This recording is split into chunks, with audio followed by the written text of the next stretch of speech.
I'm Slava Silber. Welcome to Conversations with Slava. Today, I'm talking to the journalist Joe Emersberger of fair teleSUR English, ZNet. Joe, could you please outline how the president of Ecuador is elected? What are the parties? Who are the candidates with the best chances on February 7th? Okay, well, officially there are 16 candidates for president. Technically, running mates are like vice president and president. A team is elected at the same time. But for obvious reasons, the president is the most focused. Now, like the United States, technically they have a president and vice president that are elected at the same time or run to a team, right? But so in Ecuador, there are 16 presidential candidates. Really, only 3 have any significant poll numbers at all. And one, Andrés Arauz, is by far the front runner. According to all the polls done in January, he is probably several points ahead and close to a first round victory of the presidency. That's according to the polling that's, all the pollsters in Ecuador this last month. And Andrés Arauz is the candidate endorsed by former President Rafael Correa, who was in office from 2007 until 2017. For 10 years, he led a project called the Citizens Revolution.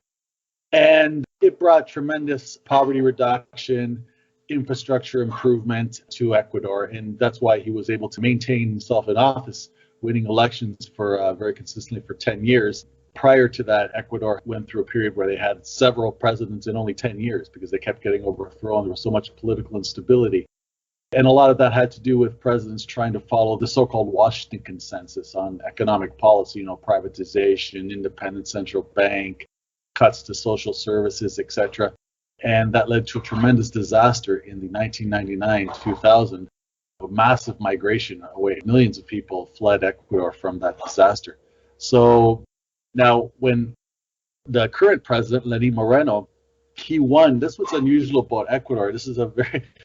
he won the presidency in 2017, promising to continue Rafael Correa's policies. That's how he won. He ran on Rafael Correa's record. He ran on the fact that he had been part of Correa's government for 10 years. He had been vice president for 6 years and then a special envoy to the UN for the last 4. So he ran on that record, and his promises was credible because of his association with Correa, his close association with Correa's government for all those years. But then as soon as he took office, he immediately became the worst enemy of Rafael Correa and everything he stood for. He just turned 100%, 180 degrees the other direction, adopted the policies of the losing candidate that year, Guillermo Lasso, who is also a candidate in this election. So for the past 4 years, there's been tremendous persecution of Correa and all his supporters. The vice president's in jail. The elected vice president, Jorge Glass, is in jail on very flimsy charges that are obviously trumped up in a case full of irregularities that I've written about a lot. There's a lot of detail to go into there. Correa has been officially sentenced. Fortunately for Correa, his wife lives in Belgium, so he said when he left office in 2017, he was going to go to Belgium and live out the rest, away from politics and academia. So actually that saved him. Otherwise, he'd be in jail. If he had stayed in Ecuador by now, they would have thrown him in jail like Jorge Glass. And, the elected governor of Pichincha province, she was elected in 2019, and she's an ally of Correa. She was thrown in jail for a few months. And other prominent leaders, members of Correa's government have been forced into exile. So actually when Moreno betrayed his movement and seized control of the party and turned it into a right-wing party, Correa then, obviously as Correa and his allies broke from Moreno and wanted to form a new party of their own, they've never been allowed to form their own party. They've had to, the only way they've been able to participate in elections, including this one that's coming up, is by forming alliances through existing parties. So they haven't even been allowed to register their own party. And even those existing parties, the electoral authorities have found reasons to disqualify them. And actually, Andrés Arauz just barely got on the ballot months ago by a very close vote. He was allowed to participate with these present party that they're basically borrowing to participate in this election, Center Democratic Party. That's list 1. And also other draconian measures. For example, Andrés Arauz's party has been prohibited by the electoral authorities from using Rafael Correa's image or voice in their campaign spots, which is really draconian. Can you imagine the Democratic Party not being allowed to use Obama's image or voice in their campaign spots? It's just outrageous. But it's funny, they're so crooked that actually there's the party that Lenin Moreno kept control of that betrayed Correa, they're using Correa's image, and the electoral authorities aren't doing anything about it because it's a deliberate attempt to confuse. It probably won't have much impact because they're polling so ridiculously low. Moreno himself has like 7% approval. He has basically no public support. But, if the election is very close, suppose by a slim margin, Arauz falls short, for example, of winning in the first round, then that kind of deception might be significant because they might bleed off enough votes for that kind of deception to actually be significant. But it just shows you how crooked everything's been. For the past 4 years, that's been basically the priority of Moreno's government, has been to try to criminalize Correa and all his allies as much as possible, to serve the United States as much as possible. They expelled Assange. They turned over Assange to the embassy. Moreno just wrote an op-ed for the Miami Herald in which he vowed that he will, to his last day in office, he will keep trying to promote this alliance with the United States. It's a preposterous thing for him to have done. He's basically essentially openly saying he's going to serve Washington till as long as he can, as long as he's in office till the last day, So that's what the Correa and his movement are up against. But in spite of the vilification of the last 4 years, in terms of the polling, they're looking very good. They could win Andrés Arauz, who was very young, but he was part of Correa's government for 10 years. He was the head of the central bank and always basically different ministries as well, but always part of the economics team. He has a master's degree in economics. He was doing a PhD in UNAM in Mexico City, and he's a very intelligent guy. I've interviewed him 3 different times, years before he became the presidential candidate. By what margin should a candidate win in the first round for it not to go into the second round?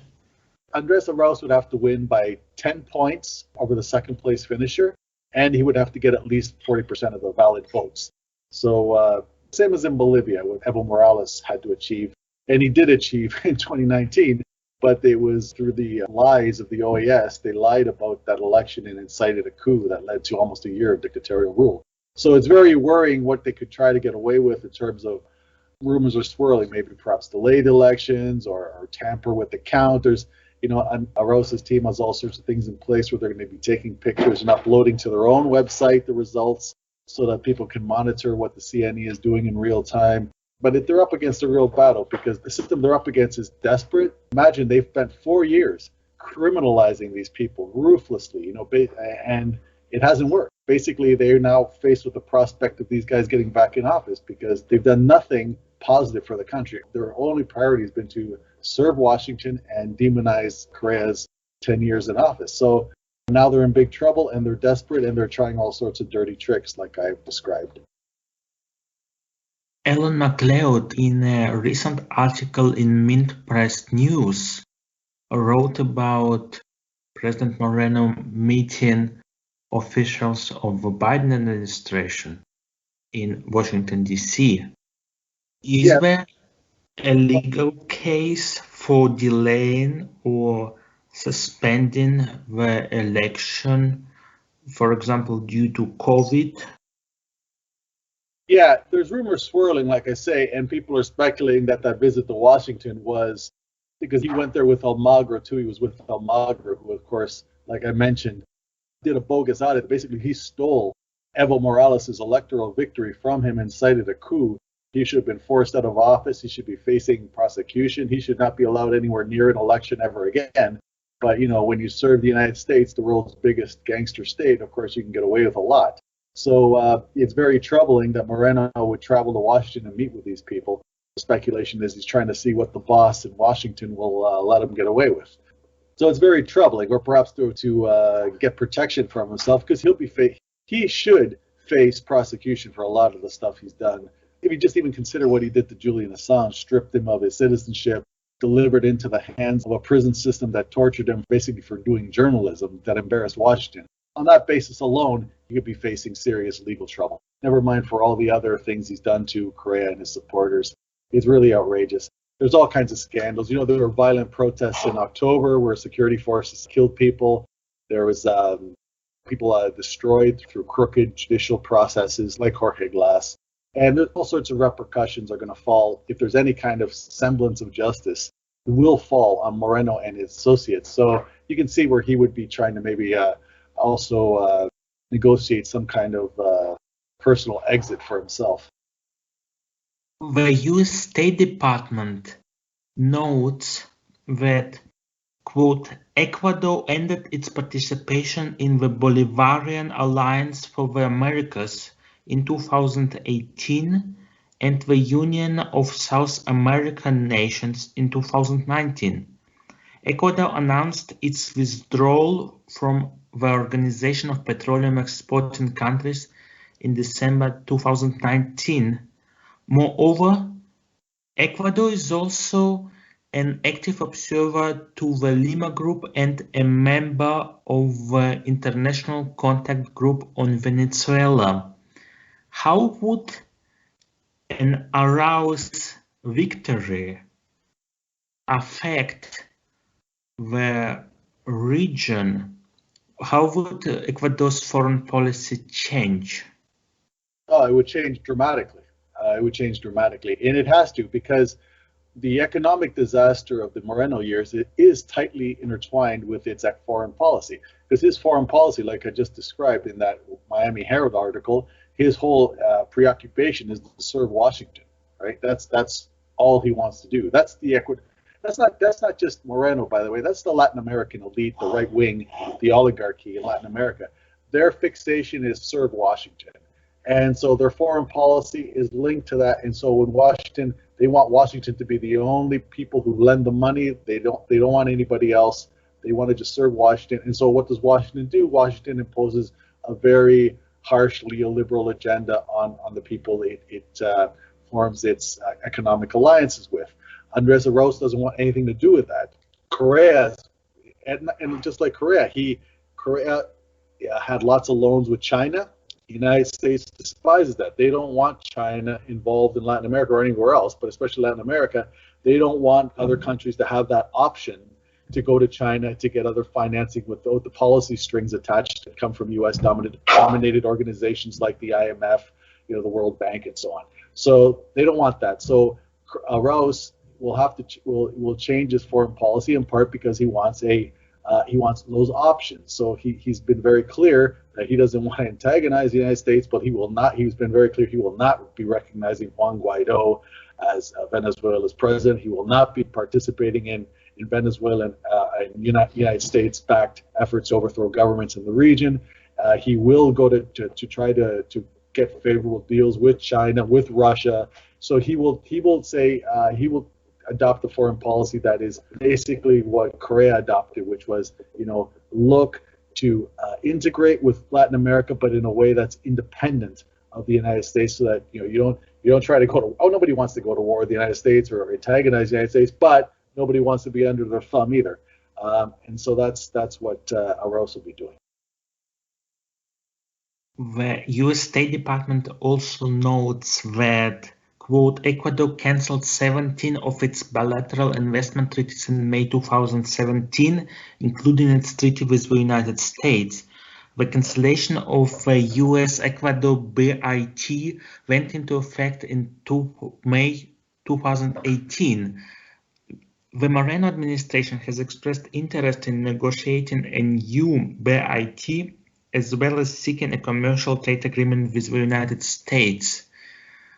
What would it mean for the internal affairs, for the economy, and how much would the United States stand to lose from this Latin American integration from a more independent course under Arauz? Yeah, well, Arauz and I have talked, and if you look in interviews I've done with Arauz before, he's talked about how damaging bilateral trade agreements are, the BITs. He's talked about how they undermine sovereignty and development, and also the environment. Because if you win, he's very short-sighted of environmentalists to win victories in the courts at the local level, say countries like Ecuador, only to have these big international corporations go to tribunals where they can have these bilateral trade agreements enforced in their favor, and then basically overrule the elected representatives of the countries like Ecuador. So Latin America. Latin America. Latin America is going to be what these trade agreements seek to do is impose a regulatory structure and impose these tribunals where basically they can overrule the democratic will of the peoples in these countries. So Latin American integration, as proposed by the left governments in this 21st century, like Correa's and like Arauz is championing, basically is to get away from that. Is to get away from those tribunals. Is to get away from Washington's domination, basically. So that, and Washington doesn't view this. Washington views this as very much as like Washington views this as like a great giant chessboard, you know, and they see countries like Ecuador as pawns, you know, countries like Haiti, countries like Ecuador, the individual countries, they see them as pawns as part of their game to dominate. Since November 2020, Luis Arce has been president of Bolivia. Mm-hmm. Do you see momentum swinging back left? Are you optimistic, or does the United States have a good chance of stopping it? Well, you should never underestimate the U.S. power, but you should never overestimate it, because when you overestimate your adversary, it can lead to a kind of defeatist attitude, that leads to people giving up and not trying hard enough. But objectively speaking, no. I mean, the Bolivia's ability to restore democracy under Arce was very important. So it's an extremely huge victory that basically reversed the U.S.-backed coup. In Ecuador, again, there's a very strong. I mean, the fact that Arauz is the front runner, the fact that the CNA basically blinked months ago and didn't, why would they allow him on the ballot at all? But it's that they can't. They weren't able to do that and maintain a facade of being a democracy, though, and it would be an admission that they couldn't beat them at the polls. So the people have power and they can reverse these defeats. The United States is not omnipotent, and a huge reason that's true in the 21st century is China, is Russia, is other powers that can offer alternatives to countries like Ecuador and other countries in Latin America. So yeah, that's very important. So if you follow the news, a lot of the demonization of China now in the Western media, which has really picked up, it has a lot to do with that. It's about preventing China from offering countries in Latin America and around the world other options that don't include Washington. When Evo Morales was forced to flee the country, there were very few politicians in the United States who called it a coup and who openly supported Mr. Morales and his party. Do you see now support for Mr. Arauz in the United States, or in the case of an attempted coup or a coup by President Moreno? Well, do you expect support or anything similar? Yeah, Ecuador has not had traditionally a very strong. Now, I don't want to speak too soon, but it's not been a country that's been plagued by as it has had coups and military dictatorships, but not in a very long time. The last one basically faded away in the late 70s. In the 90s, 80s, it went through, and especially in the 90s, went through a lot of political instability, and there was some involvement in the military. But it's not something you should ever dismiss in Latin America. Especially Correa was briefly held hostage during a police uprising, but in that case, the military restored him, freed him, and got him out of trouble there.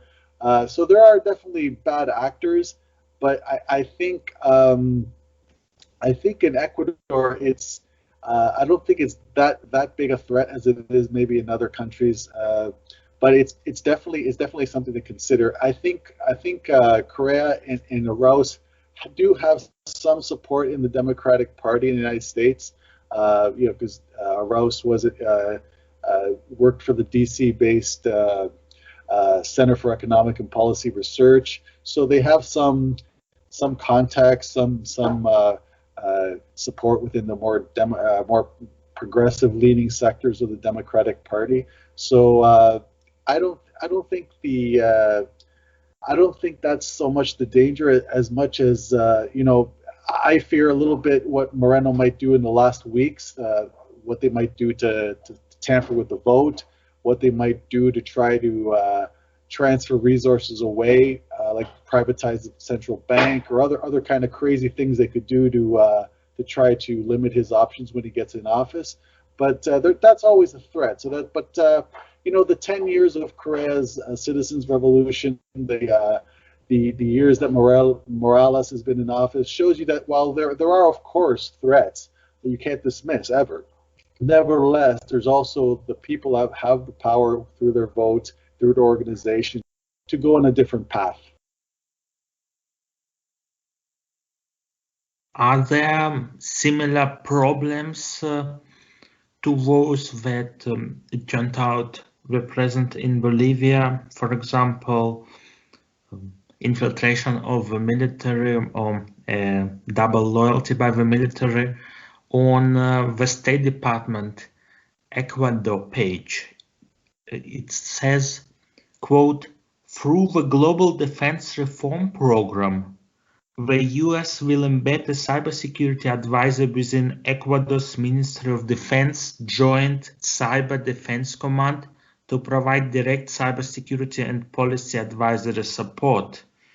Moreover, there has been cooperation in the name of fighting illicit trafficking, I'm quoting, and transnational organized crime." It looks like the military or the police could have closer contacts with their US counterparts, like it happened in Bolivia. Yeah, of course. That's all. I mean, that's all given. That's a given, in my opinion, that the United States always looks to infiltrate the security services. They look to infiltrate journalism and everything they can do to support the Ecuador's right. I mean, Ecuador's right wing. I mean, the Moreno, for instance, it's written in the constitutionally they can't really do it, but for instance, Moreno allowed the U.S. government. They can't have a base in Ecuador anymore. Correa threw them out. They had a military base in the province of Manta, and Correa threw it out. But Moreno, basically, in an underhanded way, allowed them to set up something in Galapagos, where they have not exactly a base, but they have use of that area in a way that's inappropriate. But that's a key thing. That's like you mentioned, the fighting drugs, for example, in the fighting drug trafficking in the Miami Herald op-ed that Moreno wrote, he mentioned fighting drugs as well. I'll keep trying. Basically, it just says I'll keep trying to tie myself to the United States to fight drug trafficking. So he's trying to make sure the security services are infiltrated and to keep that going as long as it can, because he knows he's going to be out of office one way or another very shortly. So yeah, that's a given. That's always a threat. That's always present in Latin America. But I don't want to. Sometimes there's a danger of overstating that threat, so that people get this notion that nothing's possible. But the history in the 21st century has already showed us that U.S. influence is destructive. It is powerful, but it also has very definite limits. It seems there has been consistency between the Trump administration and the direction the Biden administration is taking towards the region and towards Ecuador. There's always consistency, a lot of consistency in foreign policy between the Republicans and Democrats. At the end of the day, they both want to terrorize the world, basically. They want to impose governments on other people. They want to impose economic policies that are destructive at home. Never mind, Rob, you just have to look at the United States' absolutely catastrophic response to the COVID pandemic. I mean, these are not good policies. They're not good in the United States. They're not good abroad. They're even worse abroad. So that's a given. And the Democrats and Republicans are both imperialist parties. The Republicans are worse, though. You have to. I think it's important to admit that they are worse, but both are bad, and they have to be combated.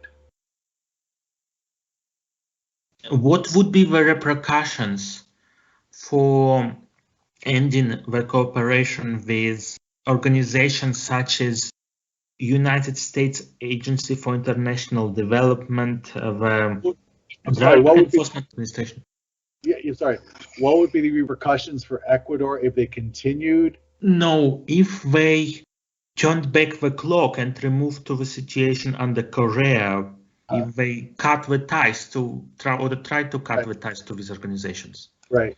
Well, it's always, the repercussions are always the same. They get demonized in the Western media, right? The corporate media always looks to demonize governments that don't play along with Washington, and it looks to whitewash and cover for governments that do. So that's why the very fierce and draconian repression of Moreno has been totally swept under the rug, even when it's in plain sight. For instance, his expulsion of Assange was despicable, but it wasn't treated that way in commentary or reportage of it in the Western media because they like it. So the consequences will always be the same. There'll be underhanded attempts by the United States to infiltrate not just the security services, but the journalism in Ecuador, and to, there's all of these outfits that generate fake news, scandals, false accusations. There's already one going around that Arauz's campaign was financed by the ELN.